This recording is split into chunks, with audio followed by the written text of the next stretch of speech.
کیونکہ سفارش ہمارے پاس ایک ہی چلتی ہے کس کی؟ وہ جی ہمارے عظیم قائد اعظم صاحب کی. اوہ سمجھ رہے ہیں نا آپ؟ تو وہ یعنی کہ سفارش ایک ہی ہوتی ہے بس. اگر وہ یعنی کہ ہے کوئی تو ریگولر ریٹ سے زیادہ پے کرتا ہے آپ کو؟ ہاں تو جی وہ تو پھر کرنا پڑتا نا. مطلب اگر آپ کو فار ایگزامپل 2000 ریٹ ہے، میں کہتا ہوں چلو آپ 3000 لیں یار، میرا سوٹ پکڑ لیں. وہ تو پھر کرنا پڑتا، مجبوری ہے. بابا قائد اعظم کی رسپیکٹ میں پھر ہماری بھی تو کمائی کا یہی سیزن ہے نا جی. پھر ہم نے بھی تو کمانا نا، بچوں کو روٹی بھی تو کھلانی ہے.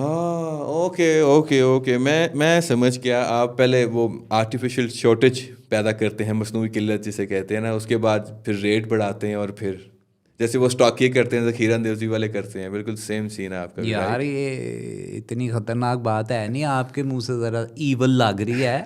دیکھو جی شریف آدمی وہی ہے جس کو موقع نہیں ملتا، اور جو موقع پہ چوکا نہ مارے وہ تو پھر بے وقوفی ہوتا ہے نا. جی بہت ہی واحیات بات کی آپ نے، لیکن سلام ہے آپ کو پھر بھی.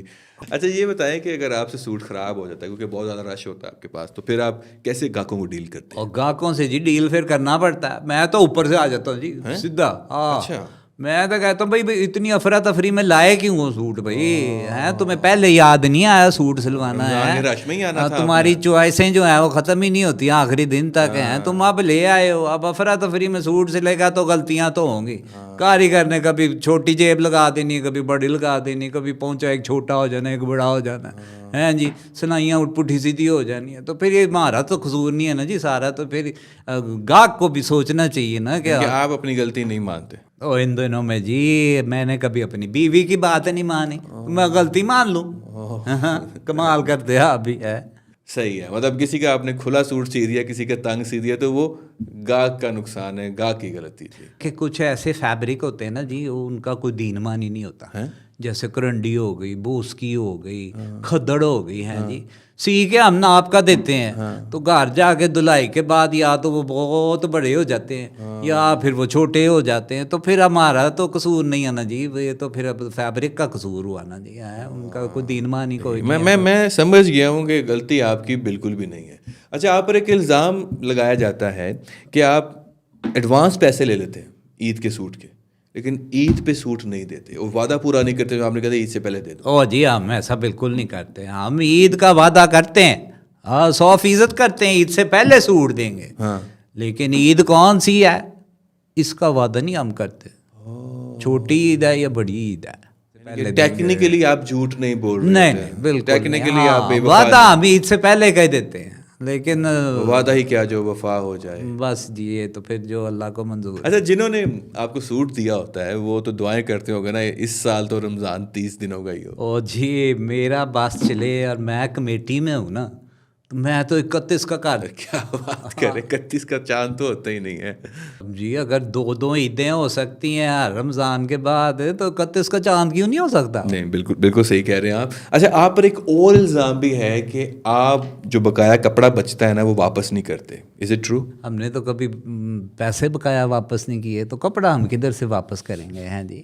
نہیں سر، ان کے بچوں کا سوٹ بن جائے گا نا. ہمارے بچوں کا عید کا سوٹ نہیں سل سکتا ہے. اتنے سے کپڑے کا انہوں نے کیا کرنا ہے گھر لے جا کے؟ ہیں بڑے کروڑ بچا لیں گے وہ کپڑا بچا کے. بڑے ظالم قسم کے درزی ہیں یار. آپ سے لوگوں کی عیدیں جڑی ہیں، امیدیں جڑی ہیں، رسیدیں جڑی ہیں، اور آپ ہمارے جذبات کے ساتھ کھیلتے ہیں.